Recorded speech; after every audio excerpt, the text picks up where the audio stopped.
me. You're circulating content that is not suitable for kids like me.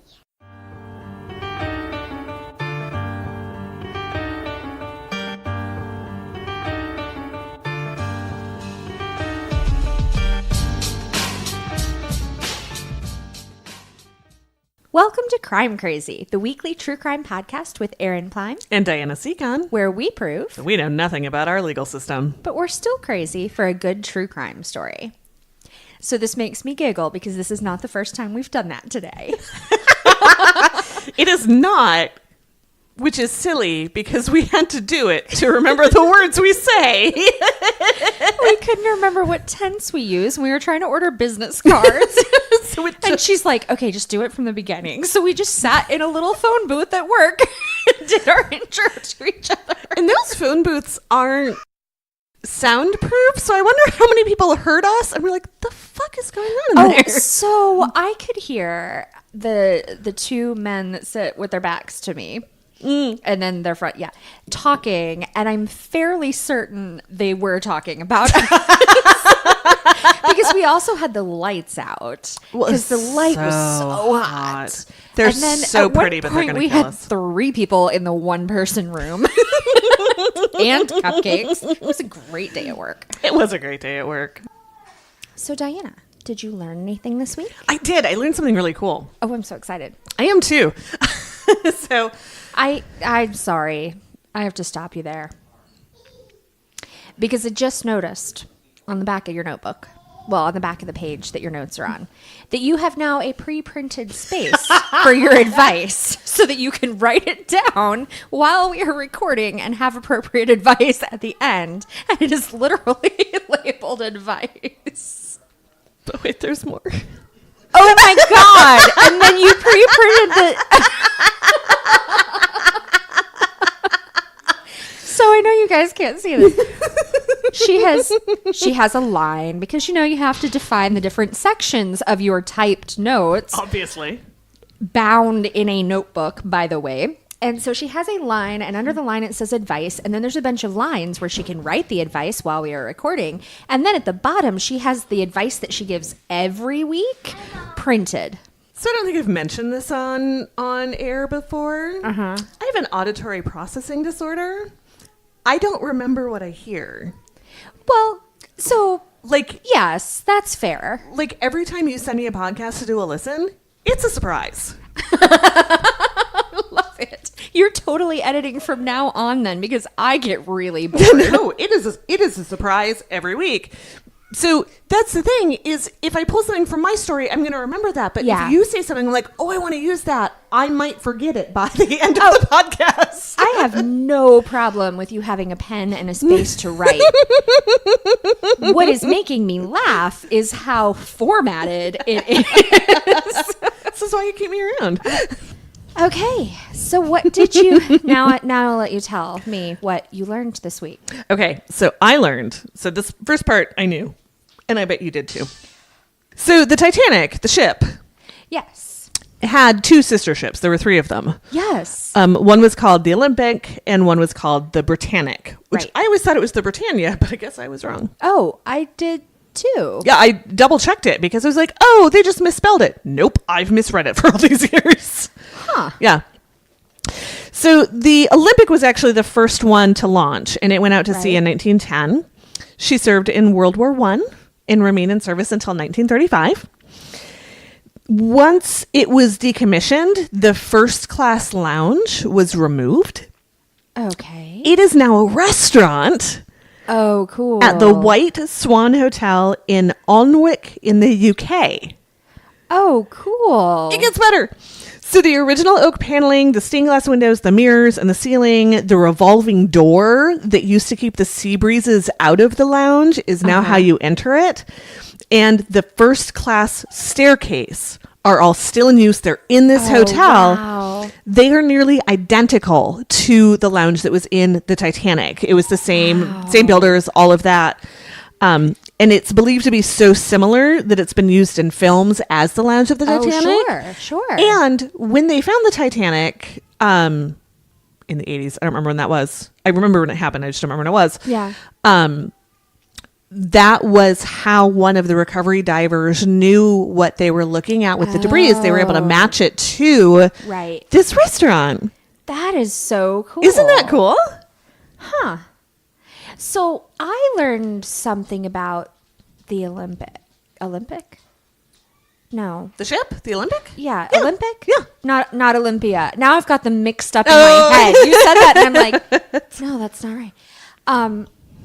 And I am just assuming it's true because it was in Devil in the White City.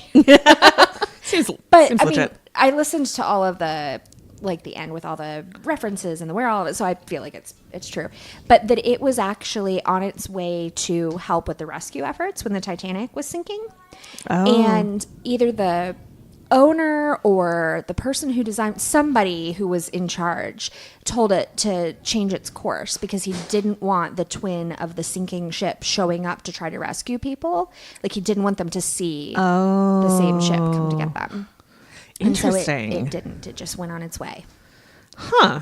Which I don't know what the implications are there, but it was very tragic to think about. It was, but I mean, that happened so quickly. Oh, I'm not sure that, I mean, I don't know. I don't know how close it was or if they could have made any difference. But even just thinking about like what that would have been like. Right. But even the Would you get on that Carpathia didn't make it there until after it was all underwater. Right. I mean, it was what, 70 minutes? It was, Oh, yeah. No, there had been nothing. I think the movie was longer than the. That was my first date with my husband, was to go see the Titanic, and his brother and his brother's girlfriend or fiance, I don't know what they were at the time, came with us.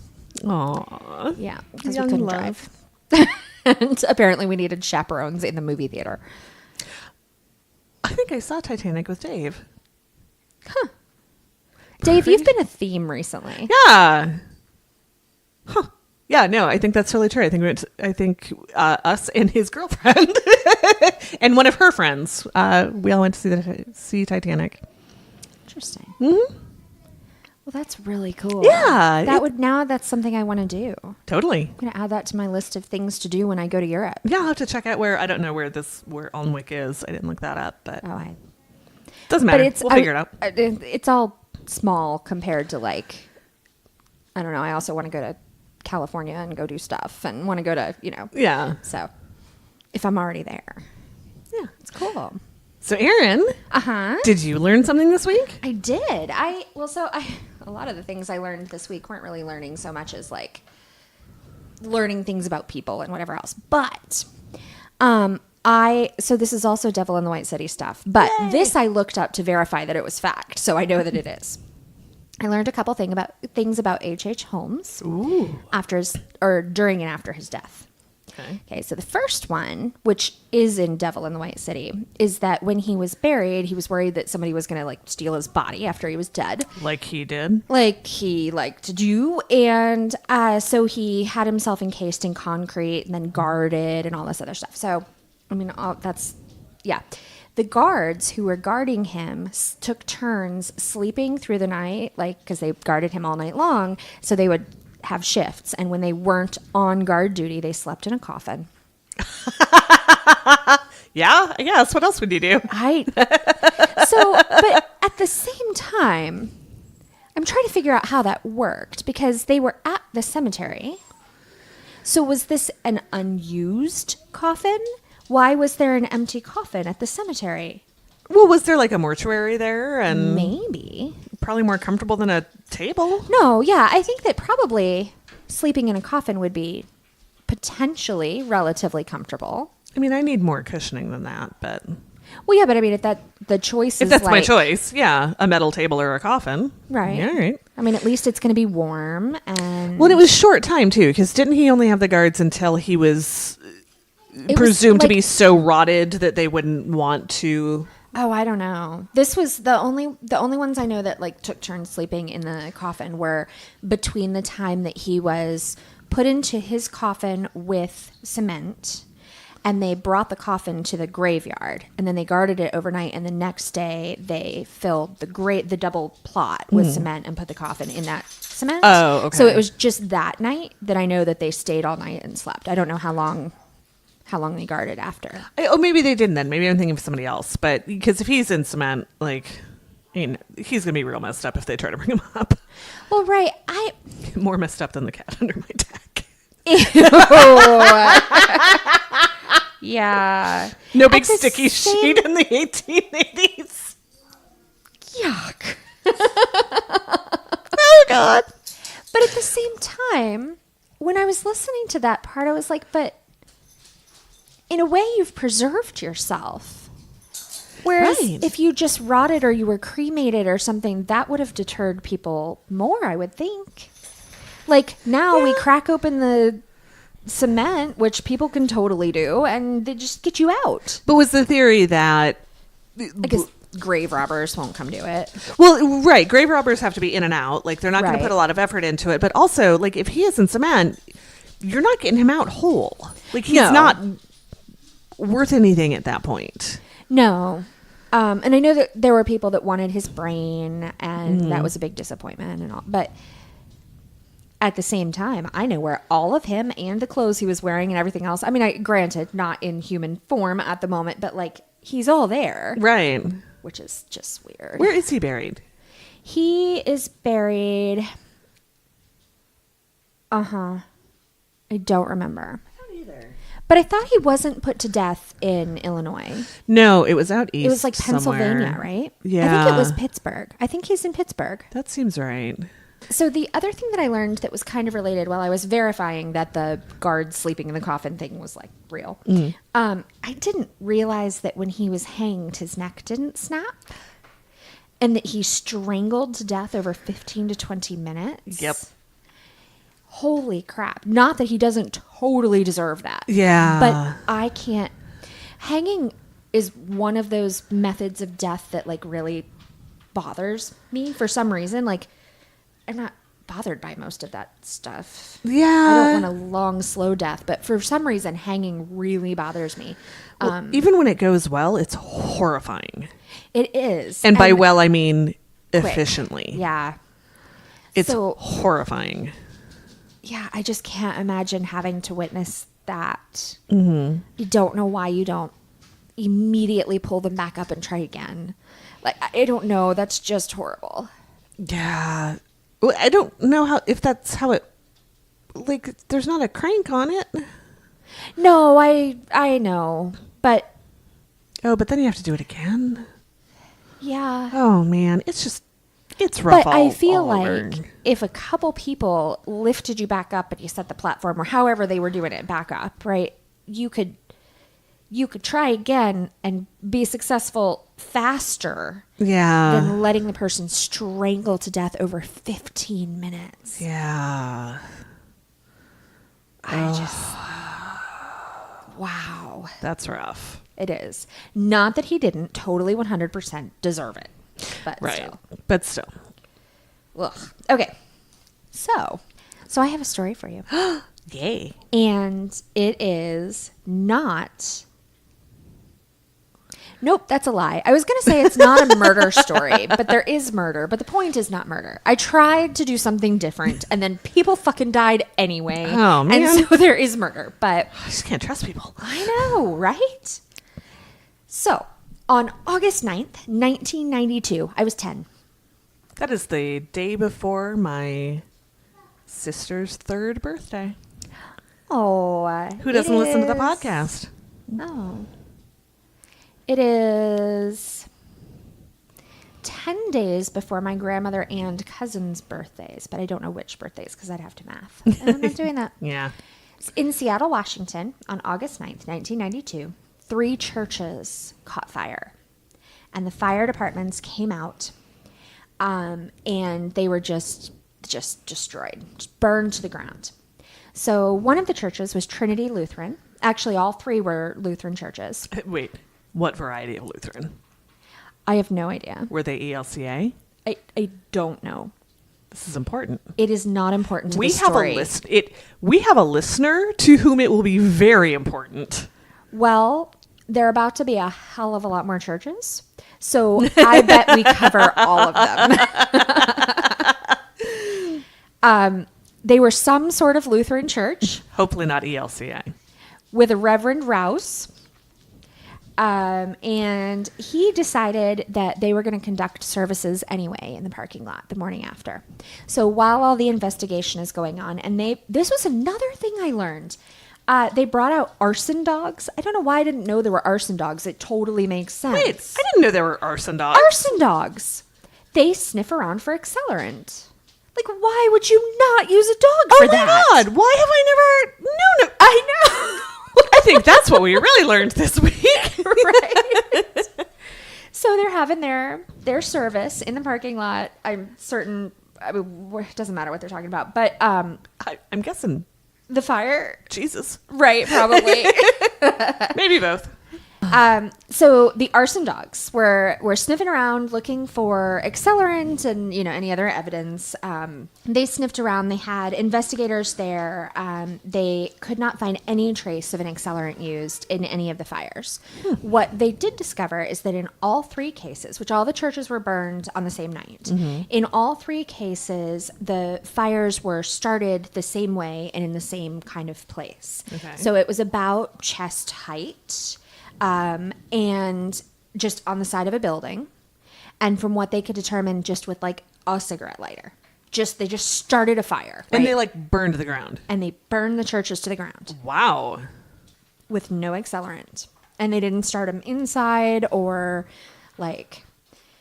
catch paper on fire and shove it in. Or they just caught the buildings on fire. So, that part blew my mind, and I looked at pictures of how they determined this, and it's so obvious. On the corners of these buildings, there is a huge black, circular mark where they caught the church on fire, and it's much darker than everything that burned around it, and it's like you reached straight out and lit it on fire, and then it just went up.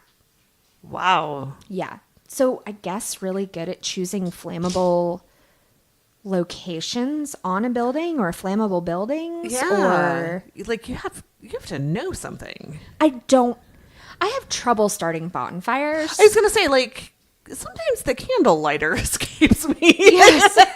Right. I don't know that I could successfully light a building on fire from the outside at all. No.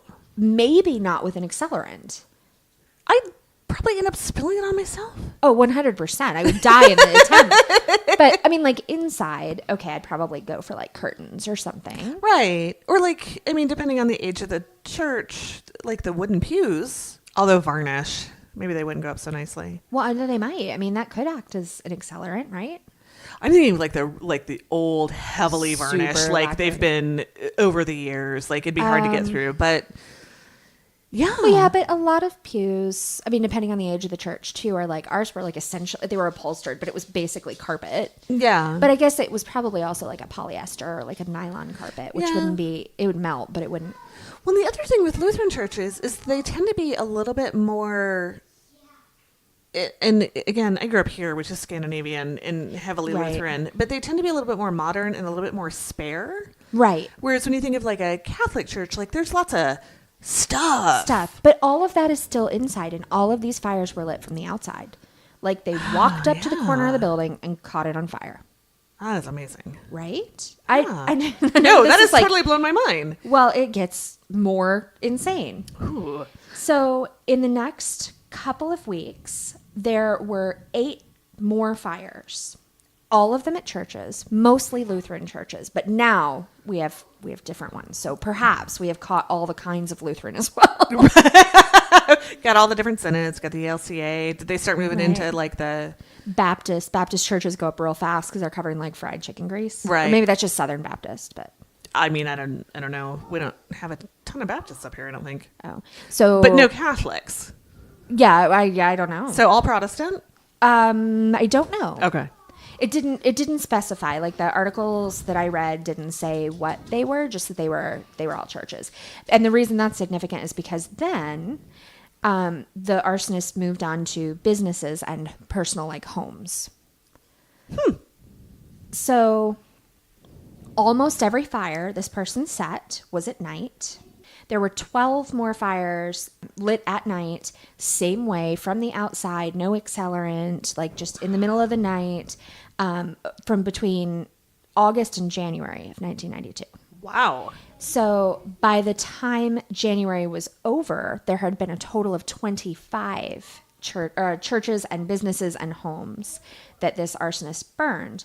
All of them were the same. At night, chest height, no accelerant. Not only that, but he seemed to be keeping a careful watch. And I say he because most arsonists are men. Right. And especially when you're doing it this way, where you're just sort of randomly burning shit. Right. He was keeping a careful watch on the fire department and where they went. And so he would start a fire. Like if there's a fire department, on Main Street, he'd start a fire a mile to the east. And then when they were almost to that fire, so he didn't stay and watch, which is unusual for an arsonist. It is. He'd be on the other side of town lighting another fire so that by the time they got there, they were already late to this next fire. And he'd light multiple ones in the night and just let them run around and try to put all of these things out.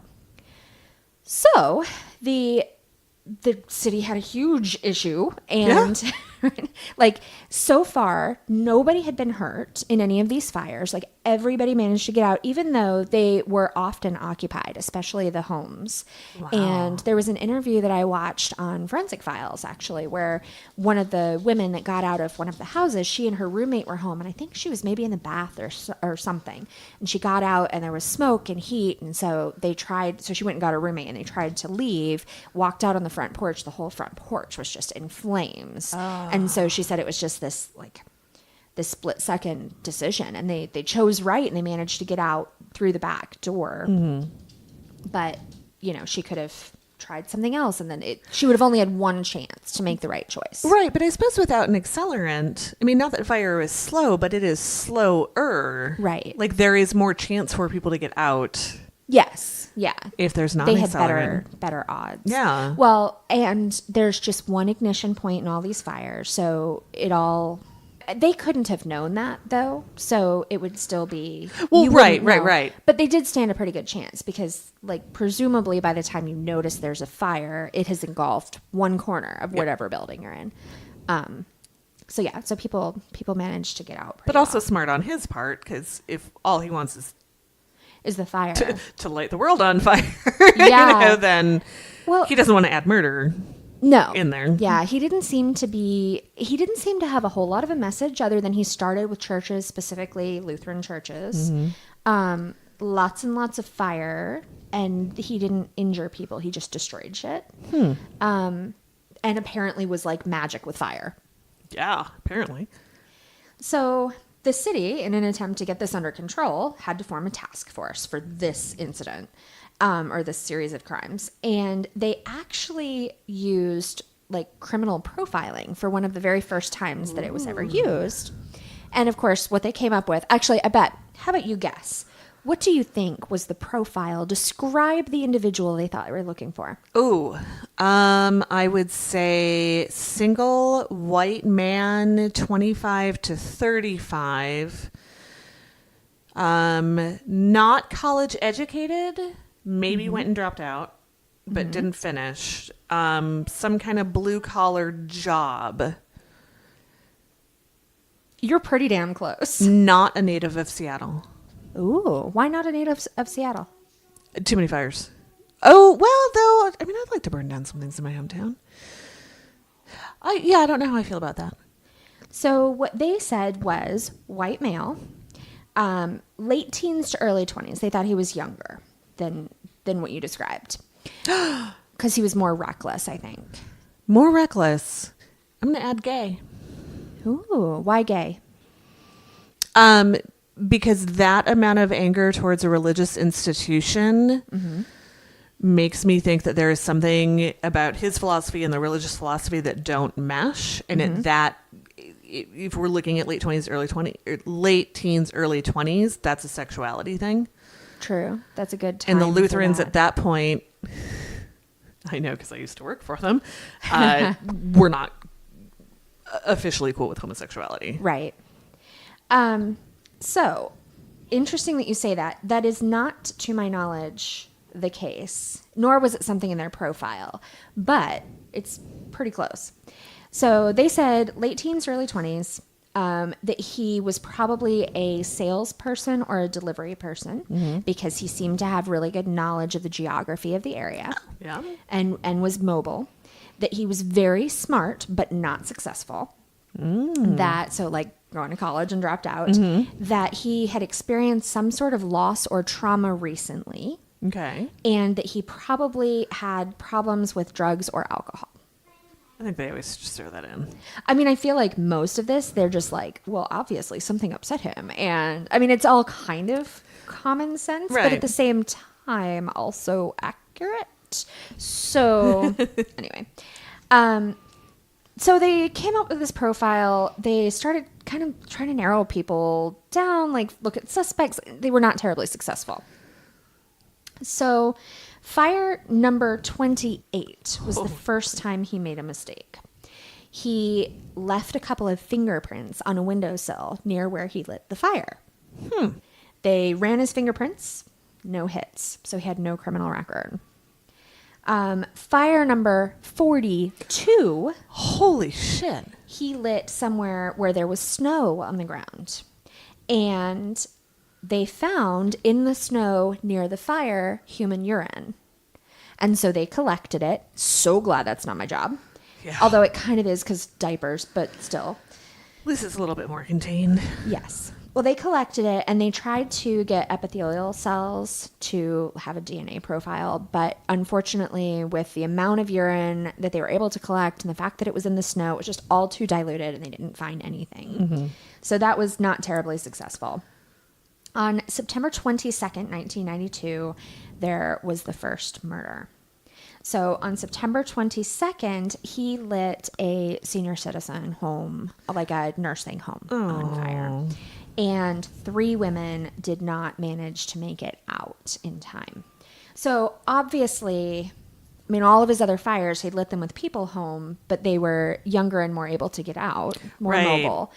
These guys were not. So it was not an intended murder, but he killed 3 people. And their names were Bertha Nelson, who was 93, Mary Doris, who was 77, and Adeline Stockness, who was 72. All died in the fire.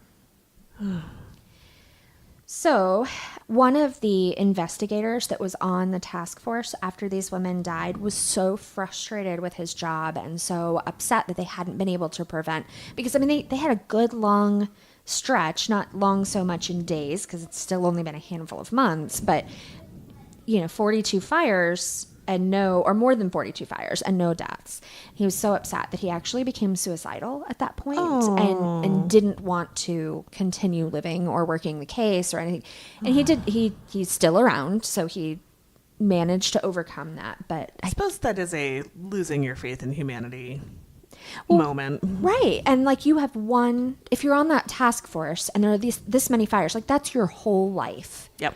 And you have one thing to do, and there's a ton of you doing it with all of this technology and all of these people, and you can't even keep people safe. Like, let's not overestimate the technology of 1992. Well, okay, fair. I mean, but you have as much as the guy who's lighting the fires, who's lighting them with no tech, like just lighting them. But I think back to as we just discussed, the X-Files are 25 years old. They came out. X-Files started in 93, it must have been.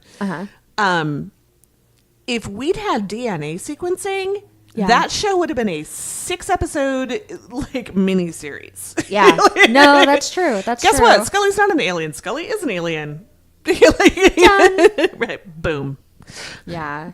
They had a tip line, of course, with this task force, and they got a call shortly after the murders because, now it's even more serious than it was. It's not just, I mean, it's tragic when it's people's homes, and it's tragic when it's churches in a different kind of way. I think businesses, people are less upset when businesses burn. But when somebody dies, now it's a really big deal. Well, and when it's a retirement home. Yes. Like 3 grandmas died. Those people can't. Right. You don't go to the home because your mobility is excellent. Right. Yeah.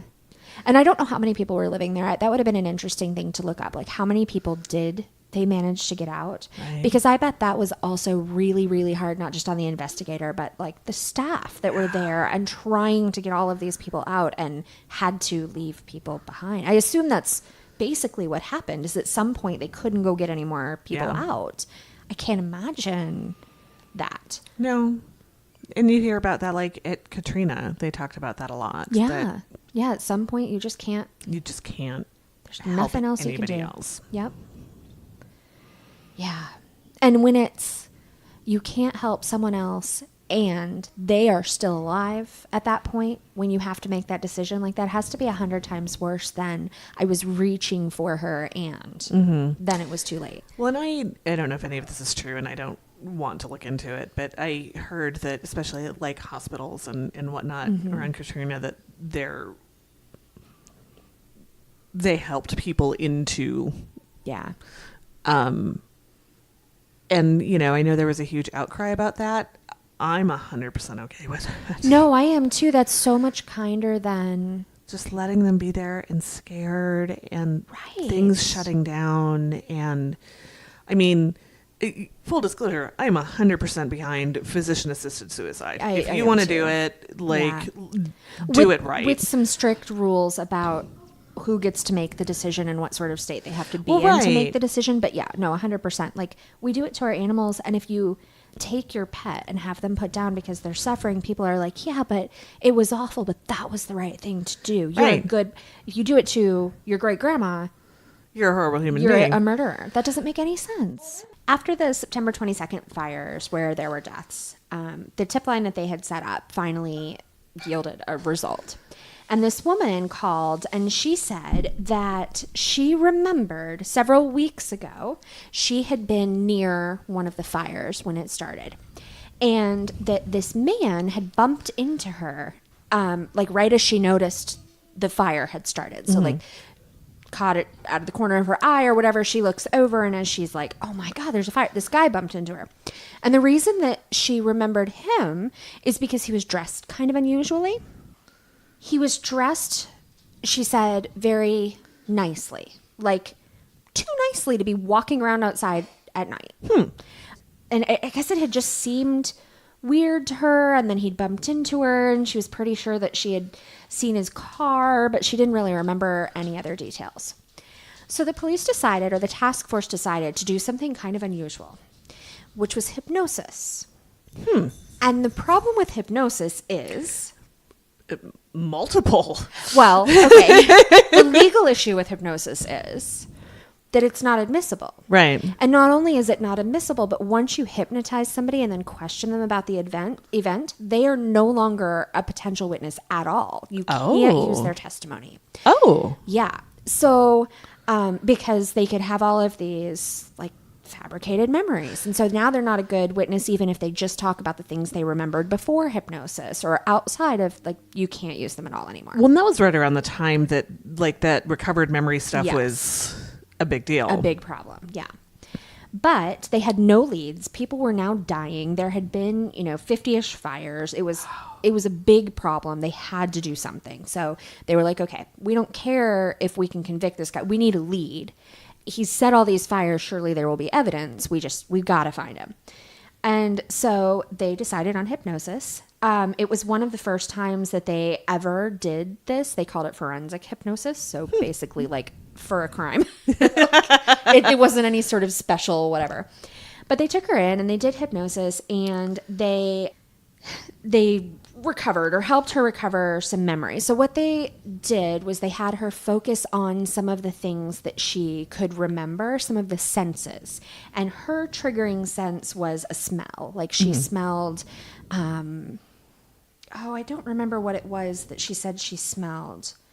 It was maybe like a car exhaust or something. So it wasn't like he had used an accelerant in this one and she was smelling, but it was just something else that was in the area when this incident happened. And once she focused in on that, she started to remember some things, kind of relax. I think that all makes sense and I totally buy it. Like hypnosis in general, sure, it's like a placebo and it's going to work if you think it's going to work kind of thing. But There's something to hypnosis. yeah, relax and then focus on something a little bit outside. Yeah, of course you're going to be able to come up with more. But there's also something about smell. Yes. Like even as poorly as I smell, I have my grandparents' Christmas tree and Christmas ornaments. Yeah. And I didn't put them out for years because I had cats and a job in health insurance, so I wasn't home around Christmas much. Yeah. But I remember the first year I opened them up after Liam was born, and it smelled like my grandparents' house. Yes. And I could not tell you what my grandparents' house smelled like. I would not have even told you that my grandparents' house had a smell until I opened that box 20 years later. Yeah. Yeah. So that's what worked for her. And under hypnosis and with this scent memory and everything else, what she remembered was he was a tall man. His hair was like brushed back from his face. He had a sedan that she was pretty sure was like a dark blue. It was the middle of the night. So he was very clean. He was also very drunk. And she could remember a couple of characters on the license plate. She remembered K, 4, and N. And that took a lot of doing. Like she remembered K, and then they had to keep coming back to it. Eventually, she also remembered 4 and N. So they brought her out. They talked to her, whatever. Later, they brought back a sketch artist, and they had her go back under hypnosis and describe the guy. So then they did something else I didn't know that they ever did, which is they released the sketch that she created, but they also released 2 control sketches that were not related, so that if there were false tips and reports, they would know. They'd be able to weed those out. Ooh. I didn't know they did that. That seems like counterproductive, but that's also really makes clever. sense, Yeah. right? Like, okay, well, there are 2/3 of them. We know they're not real. Like now we only have this pool to choose from. What if they accidentally drew somebody who was totally real and everybody's like, oh, arsonist? He's like, no, that's not me. I don't know how they got it. Yeah, I don't know. I mean, unless they like sketched one of them or like, you know, something. It would just be terrible if it's just by happenstance. Right, right. They used an old one from some guy that they killed. Right, yeah. So at that point, they released the profile to the public. They released the 3 sketches to the public, and they waited for more tips. And they got one. A man named George Keller, who was like in his 50s or 60s, saw the sketch on the TV and thought, he looks really familiar. So he went to his office. He owned a business, an advertising agency. And he went to work. And he started pulling up cell phone records of all of his salespeople and found that the person that he thought the sketch looked like had one of their company cell phones, and the cell phones had made calls in the areas where these fires had been lit. So he was like doing his own detective work before he even called. Right, but also 1992 Salt Lake. Yeah. Nobody had cell phones. Yeah. Apparently. Yeah. Well, no, I'm sure something like that makes sense, but like those were still new. Yeah. Well, he also looked at credit card records for his corporate cards, and sure enough, same thing. Those had been used in the areas where the fires were. You can't use your corporate credit card when you're all drunk and lighting fires. You got to use your own credit cards. It wouldn't have mattered because the person he thought the sketch looked like was his son, Paul. Oh, no. So before he called the police, he got a hold of the profile that they had given out. He's like, I'm going to look through it, and I am certain there's going to be something in here that's like, and he's killed 47 cats, and I'll know it's not him. Or, and he's a twin. Or, you know, some detail that disqualifies him. He said every bit of it was spot on. He was a young white male with an alcohol problem who was a traveling salesperson who looked like the sketch, who had had a loss in his life, who, I forget what else was in that thing. Let's see.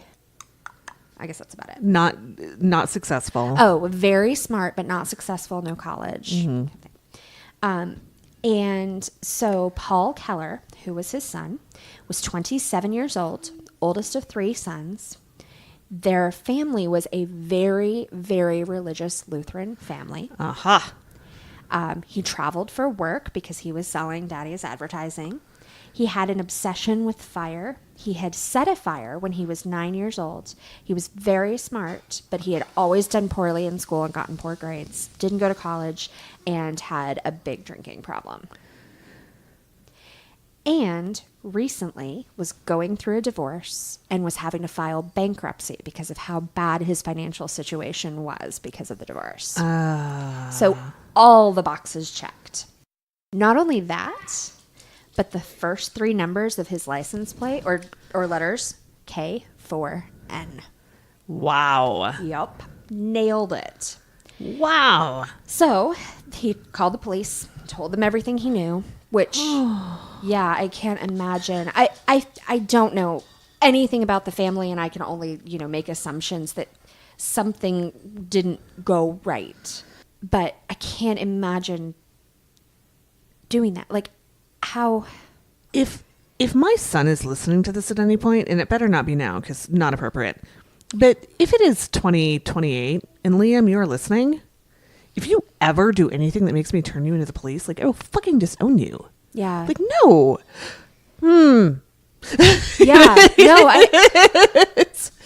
I'm so torn because I see it with Sophie's birth mom and her mom that have gone down that sort of similar path with being in a lot of trouble, and she's still very supportive.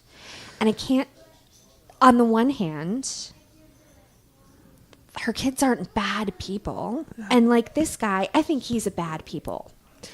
And I'll get to a little bit of that, like even more so than the fact that he lit all these fires and killed some old ladies. Like he was a bad people. But so it's nice that there is somebody there who's going to love you and be supportive. On the other hand, I'm not sure if she's really doing them any favors. Well, and there's a kind of a line too, because I say this now as a mother of a well-behaved 9-year-old. Right. I will fucking disown you. He's still my baby. Right. And he's my only baby. Yeah. Well, no, and so Tyler is at the age where if he wanted to get into some trouble, I mean, he's off at school right now. He could totally get into some major trouble. Yep. He could go out drinking and kill a bunch of people. He could, I mean, there's all kinds of things that he could do that aren't even like bad people things, but even... Does he listen? Even if he did. No. Not a challenge. No, not a challenge. No, he doesn't listen. But, I don't know. I mean... There would be a line where I 100% am not going to pay for an attorney, but I'm not sure I wouldn't still put a little bit of money on your commissary once you're in prison. Right. And oh, answer yeah, I'm your not going to phone bail you calls out, and but write letters. Right. Like, I'm going to let you go to prison. Yeah. You deserve, like, if you've done this, there's nothing I can do for you, even if I wanted to, even if I wasn't like, oh my God, that can't be my kid. Like, so yeah, that's where you should end up. Which I think is in a better place, by the way, when you say, oh my God, that can't be my kid, versus, yeah. Yeah. So the police, when he went to the police and he told them all the things that he knew, the police were certain they had found the right guy. Mm-hmm. But they couldn't use the witness evidence. So the license plate is out. The ID is out. Basically everything they had is out. Right. They have the profile... But based lots on of people fit that. Lots of people do. And based on the profile, the dad never would have called because, it didn't trigger anything. It wasn't specific enough. So they decided they were going to need to catch him in the act of some crime so that they could go search his residence and all the rest of this stuff. Mm-hmm. So for 3 days, they had surveillance round the clock on this guy. But they kept losing him. And it didn't sound like he was aware of the surveillance. So apparently he was just kind of sneaky and which, I mean, I think you'd have to be if you're lighting multiple fires in a night. And not leaving evidence, not getting caught, not, right. I mean, like, and keeping track of the fire department and where they are and where you need to be so that you can drag them all around. Like, so I think he just was sort of naturally that way. That is also way more thinking than I am able to do sober, to be frank. Yeah. All of those moving pieces. And every night. Like, it wasn't like he was occasionally setting a fire and then 6 months later it was like multiple fires a night. He never rested. Well, and if he was drunk all the time. Yeah. Like, that's... He was certainly drunk at the one fire when he bumped into the woman. Like, that is some high function alcoholism. Yeah, no kidding. So they kept losing him, which made them very nervous. So finally... They were like, we don't want to lose him. We don't want him to light another fire and kill more people. Like, we can't handle that. So they arrested him. Mm-hmm. And the dad, George Keller, was at the police station when they brought him in. Oh. And he said he looked at his son and he was like, he gave him a hug and he whispered in his ear, like, your life, it's over. Like, everything in your life, it's just done. Like, that's the past. Like, now just tell them what you've done. There's nothing you can do to go back. So at first, Paul did not take his advice. And he went in and he's like, I don't know why you think it's me. Like, what evidence do you have? It's not me. I'm totally innocent. 15 minutes in, one of the police officers said to him, I gotta say, like, it's been months and we have a task force just for you. And you are the best we've ever seen. Like, you're incredible. You light these fires. There's no accelerant. We can't catch you. We couldn't even surveil you. Like, we couldn't find you. And at that moment, he's like, well, why, thank you. And then confessed to everything. Wow. Yeah. So they fingerprinted him. And of course, the prints matched. Yep. And they made him pee in a snow pink. And yeah, right. They were like, oh, yeah, that's yellow. They talked to him. So when I say he confessed to everything, it's not entirely accurate. He confessed to 76 fires. They ended up convicting him of over 105 fires. Did he keep a calendar? I mean, I sort of assumed that he confessed to 76 because that's what he remembered. Like, right, but that's a lot of remembering. And this was just... That's what I'm saying. Did he keep a calendar? I don't know. So he told them that he had a cigarette lighter, and that is how he lit all those fires. He would walk up to a building and light it on fire. That was it. That was the whole thing. Wow. So again, magic, because I can't make fire work when I want to, and when it's in an appropriate fireplace. Right. It still doesn't work for me. He was, and there are some interviews with him, absolutely remorseless, just completely cold. He had no connection whatsoever to the damage that he had done. He just was very factual about it. He's like, yeah, I had a problem with fire. And all of his interviews, he's not taunting. He's not like evil, but it's like he's not talking about a fire. It's like he's talking about, I don't know, something that he went out and did with friends, or like, oh, I got drunk and I behaved badly in that bar. Yeah, I did that. I used to have a problem with that, blah, blah, blah. Just like it's nothing. Wow. And it's scary. So he was convicted of, I think it's like 108 fires or something, 100 and something fires. They sentenced him to 99 years in prison. So he'd be like 100 and, what was he, 27? So like 126. Right.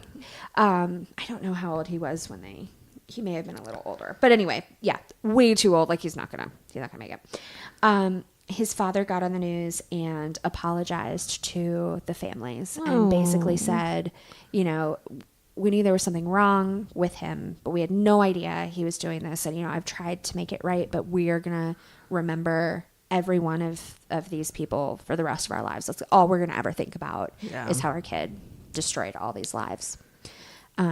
Kid has no remorse whatsoever. Wow. Yeah. That is so many fires. It was August to September. I don't know when they actually caught him, but it wasn't all that long after the end of September. So, wow. I mean, still just a couple months.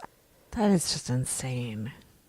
That's an insane, even if it was 6 months, that's an insane That's number. a lot of fires. Right? Every couple days. Yeah. Except that he did a bunch in one night. Oh, the one thing I didn't say was the night of the most fires, there were 12. Oh my God. In one night. I can't fucking light a bonfire. Like, I just keep going back to all the times I have tried to light things on fire that are supposed to be fire. Right. In a safe environment. And he can light 12 buildings on fire. With a cigarette lighter. In one night. Like, how do you even have that amount of time? How long does a cigarette lighter last? I don't know. I don't either. I would assume he had more than one cigarette lighter. Well, yeah. I mean, you got to run out of Yeah. whatever it is in there. Maybe it was like a Zippo, and he just kept refilling. Just refilling it, yeah. I mean, if you're going to spend that much time with your lighter, it might as well be a nice one, right? But yeah. So serial arsonist, but an unusual one. Like, yeah. I guess he maybe really liked the the way that he could control the response. And he obviously was very intelligent. He's very clever and did not get caught, which I think probably does go hand in hand with, I feel like that goes hand in hand with arson, that a lot of arsonists are pretty intelligent. Yeah. But didn't stick around. He said I think he only watched one of his buildings burn. Yeah, and that's unusual. Right. Because otherwise, what's the point? Right. Like, generally speaking, that's why you light a fire. You want to watch the fire. Which, I think biologically and evolutionarily, we all want to watch a fire. Yeah. But especially if you're the kind of person who lights fires. Right. Wow. So, yeah. Somebody gets a no parole. No. No parole. Wow. Yeah. Maybe that's what I was reading. That he would be eligible for parole, but it's like when he's 113 or something. Yeah. So not. So not. No. So not. Yeah. Not going to happen. You don't live that long in prison. No. You don't live that long most places. No, but certainly not into your 90s in prison. No. Mm-mm. So yeah. That's my serial arsonist. Wherein I learned about arson dogs and I learned about decoy sketches. Yeah, that's pretty cool. And yeah, and apparently some people are magic with fire. Yeah. At least one guy. One dude. Cool. Yeah. Do you have a story for me? I do. I have a story for you, but first I want you to close your eyes. Oh God. Okay. I'm trusting you. And picture the Edvard Munch painting, The Scream. There are several theories about what The Scream means and Munch's influences. But I want to read you something from the man himself. Okay. In a diary entry titled Nice, 22 January 1892, he wrote, I was walking along the road with two friends. The sun was setting. Suddenly the sky turned blood red. I paused, feeling exhausted, and leaned on the fence.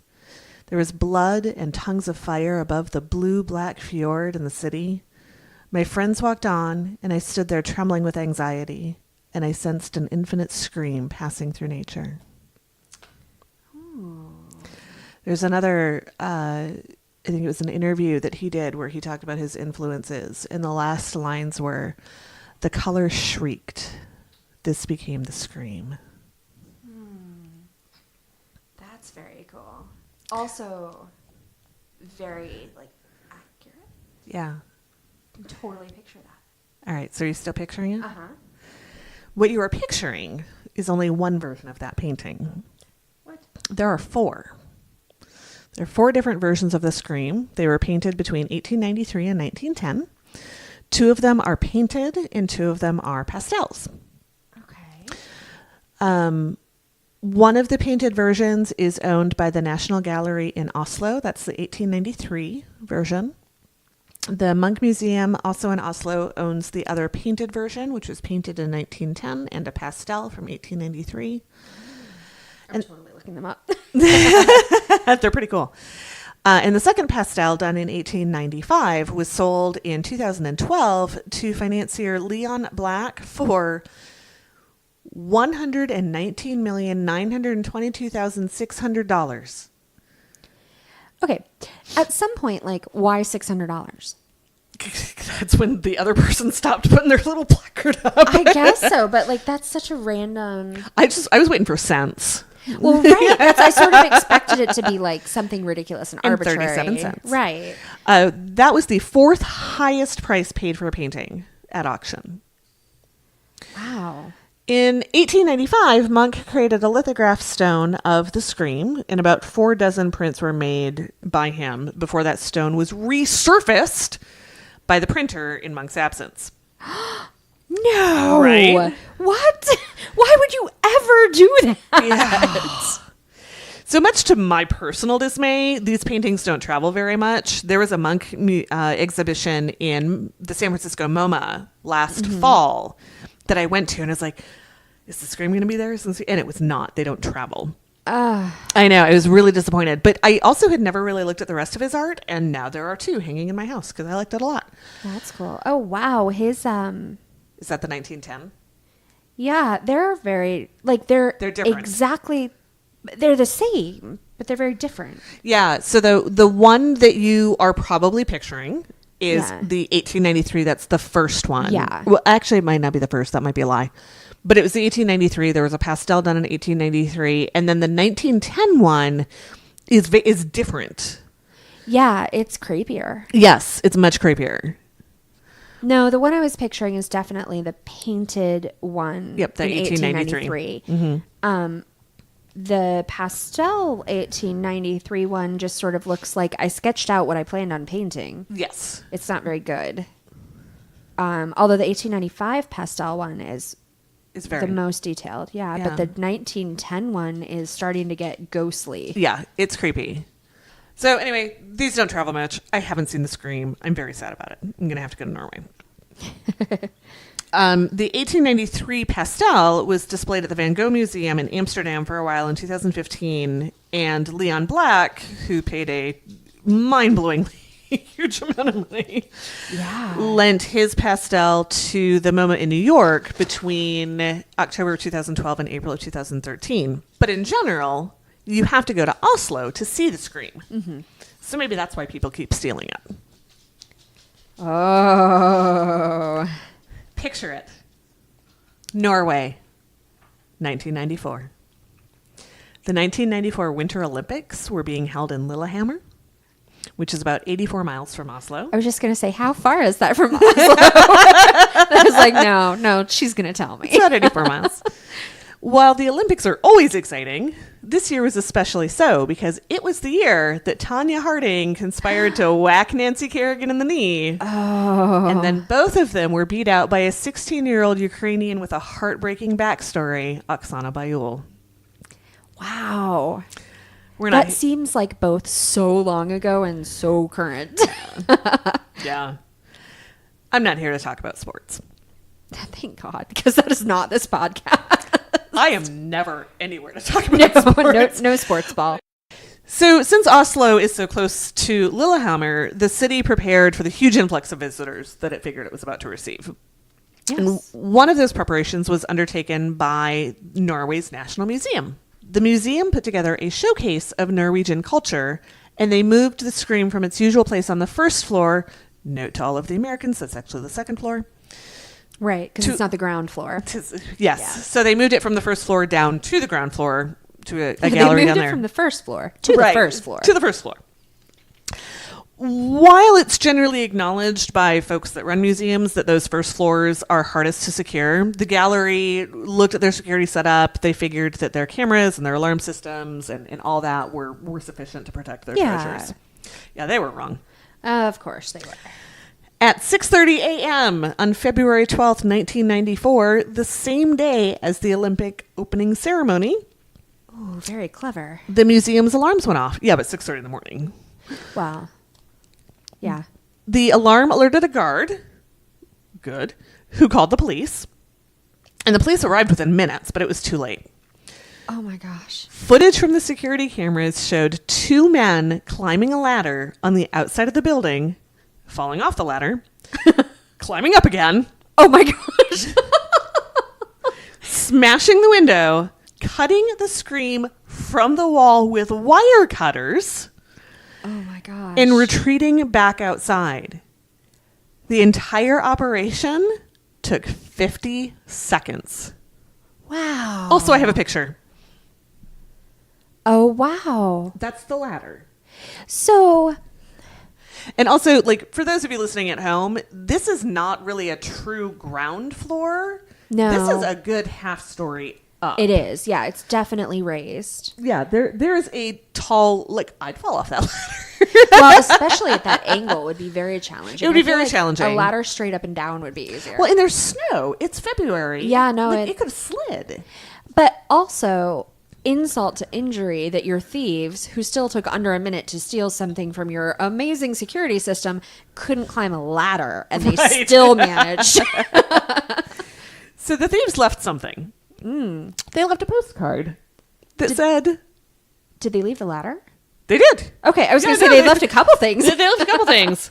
The postcard. They left a postcard that said, Thanks for the poor security. Wow. I also saw a translation that indicated that it said 1,000 thanks for the bad security. Oh my gosh. I don't know which one is correct. Either way. Right, pretty like, great. Whoa.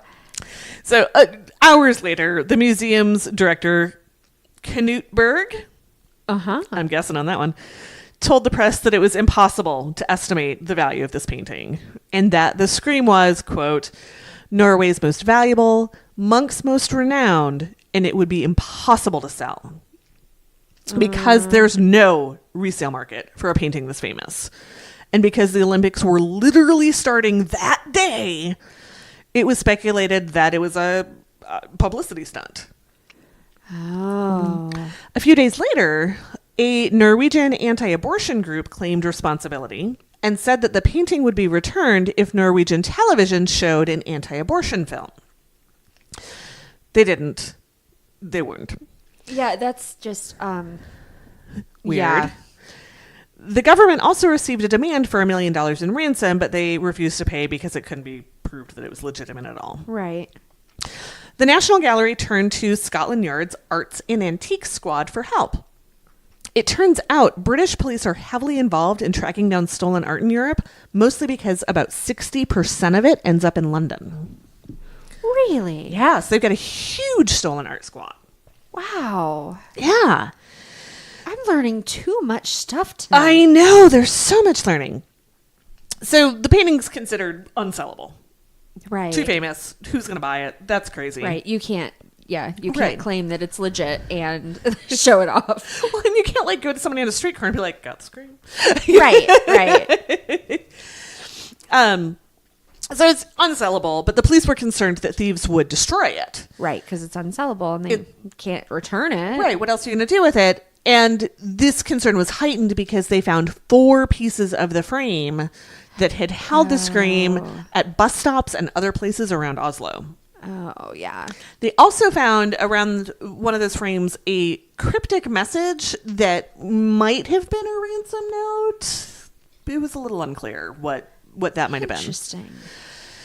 So these British detectives posed as art dealers. And through their networks, they were able to get in contact with the thieves, and they began negotiating a sale. And there's actually an interview. It's a BBC interview with one of the detectives that worked on it. And he talked about, they kind of activated their underground networks, but they also worked with the Getty. Okay. And they got help from the Getty to set it up like these detectives were buying art for the Getty in Europe. Oh. So kind of legitimate, not a private, Yeah. not a private collector. Right. Not some rando who very well is an undercover detective. Right. No. But, So they set up this whole thing, legitimacy. There was a lot of relationship building between these guys and the people that had the painting. Like they got vouched. Like it was really intricate. So after a bunch of wrangling, a bunch of this relationship building and whatnot, the art dealers were invited. I saw 2 different things. Either the guy that was interviewed said it was the summer home. Something else said it was like a summer resort. Okay. Whatever. They were invited to the summer house of one of the thieves in... Oh, Christ. That's what you get for choosing a hard country. You would think, having lived in Minnesota most of my life, that I could pronounce some Scandinavian things, and I can't. So I did make Google translate her, pronounce this for me. I believe it is Ushgorstrand. Wow. But it looks like Asgard Strand. Oh. And isn't Asgard Yeah. Yeah, okay. How do you know that? Liam watched a lot of Superhero Squad. I gotcha. Was that what it's called? I don't know. Superhero Squad. Yeah. You can picture the song. All right. So I have a question about this deal, though. I don't know if you know or if I'm just missing it. But so they were pretending to be from a legitimate place trying to purchase art. Were they telling the thieves that, we know it's stolen, but we want to buy it anyway? So I looked for a really long time about details about the investigation, how they found these people, how they partner with the guy. Like, there's nothing. Well, no, I imagine you don't want to give away those secrets. So the most detail was actually in that interview that I saw from the BBC, and it was like 3 minutes long. Yeah. So still not much detail, but every story I read, everything I looked at just glossed right the hell over. It went from painting stolen, painting recovered. Right. Sorry, didn't mean to. We found it.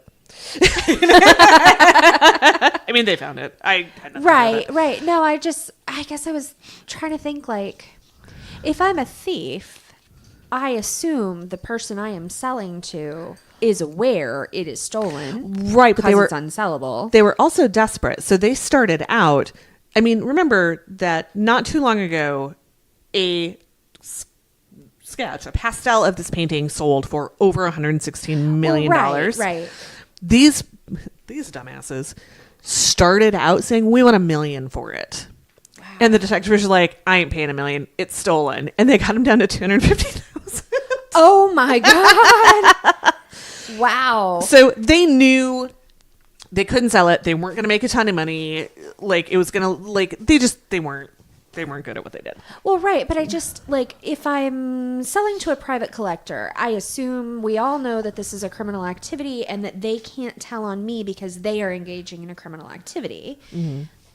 But if I'm selling to a legitimate place, surely they know it's stolen because they would know that kind of stuff. Well, or did they try something to the effect of, this is a lost monk that wasn't in a museum. My granny had it in her attic. Maybe. I don't know, because again, there's nothing no detail about how this went down. Or maybe even like, hey, we're not going to ask any questions. We're not going to try to. We just want this, and we'll pay. We'll pay for it. Right. Not that much. Right. Not that much, but like I'd like a bargain on my monk, decent please. house. Yeah. So they were invited to this summer home, and the painting was being stored under the carpet in the kitchen.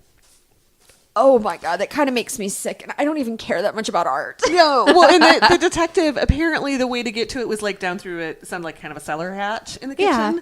And the thieves were like, it's down there, like, go ahead and get it. And the detective was like, no, this is how you end up serial killed. You can get it. Right? Like, look, I am not sure what else is going on here, but I know I'm not going down there. He said something like, no, this is, no. And the thief was like, oh, yeah, no, I got it. Like, you're right, that's not cool. You shouldn't do that. Good on you. Yeah. So the detective did note that it was fitting that the painting was recovered in Skurstrand. Asgard Stan. Sure. Because Munch once owned a cottage there, and he painted lots of his famous works there. Wow. Yeah. They brought it home. They did. Accidentally. Thereby completing the karmic circle. There you go. What is that from? That is from my orientation speech. There you go. I'm like, what movie is that from? I've seen it recently. No, that's... Saw it on Monday. Yep. In January of 1996, 4 men were convicted and sentenced in connection with the theft. However, on appeal, the convictions of 3 of the 4 of them were reversed because the undercover detectives had entered Norway using false identities, and that's a violation of Norwegian law. Oh my gosh. So this group was led by Paul Enger, P-A-A-L. I was like, how could you mess up Paul? Because there are vowels I don't understand in there. So it was led by this guy named Enger. He had previously been convicted of stealing Munch's The Vampire in Oslo in 1988. Oh my gosh. For participating in the theft of the Scream, he was sentenced to 6.5 years in prison. He escaped from prison in 1999, and he was captured 12 days later wearing a blonde wig and dark sunglasses, trying to buy a train ticket into Copenhagen. Oh my gosh. But wait, there's more. Oh my gosh. All right. He's now out of jail.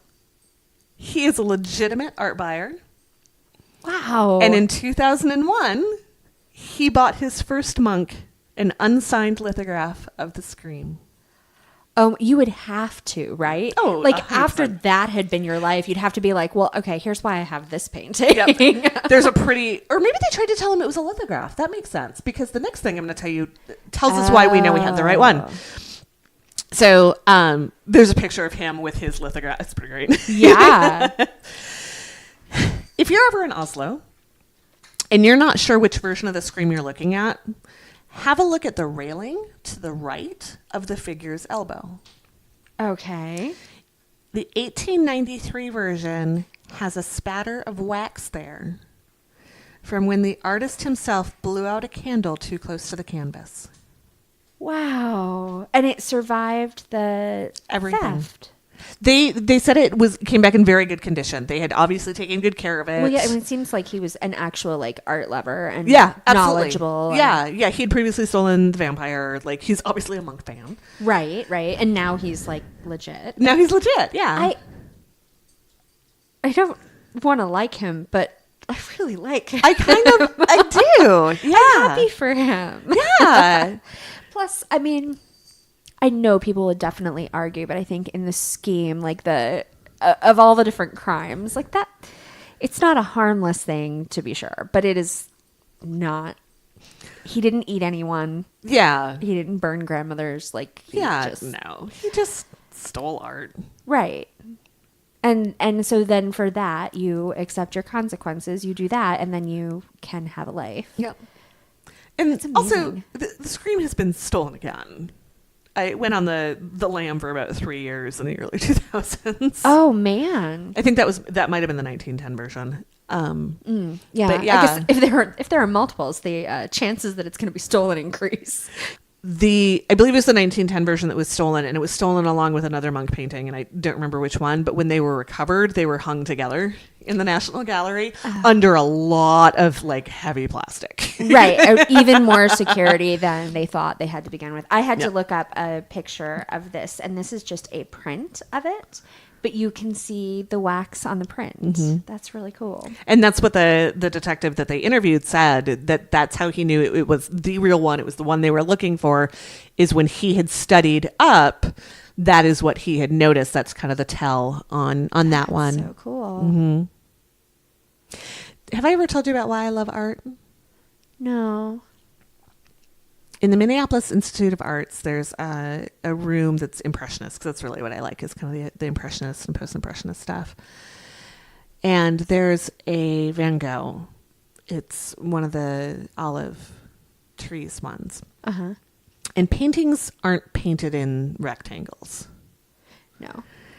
And the way this painting is framed, you can see the raw canvas along the edges.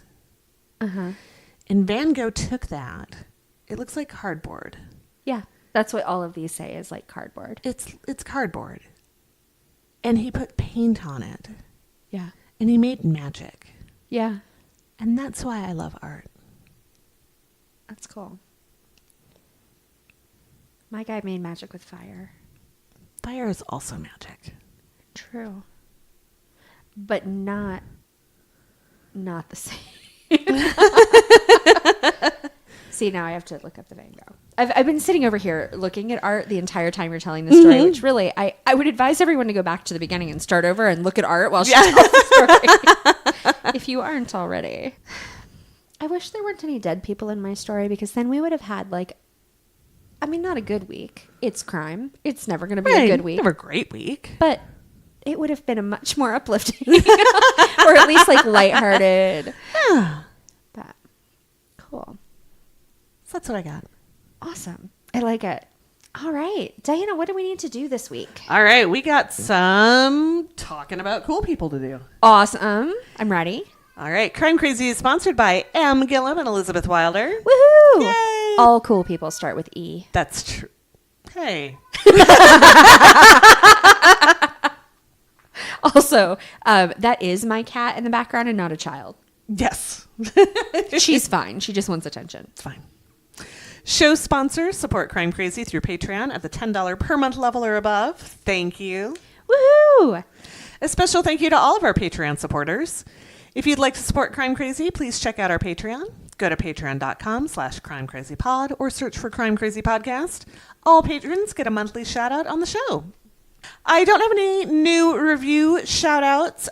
If we have not given you a shout out for a review, it is probably because we don't know about it. So please feel free to tell us about Let it. us We will know. give you a shout out. Well, and we've gotten some more emails and things recently and some more messages. So I kind of feel like we're probably missing some reviews because usually they go hand in hand. But All right.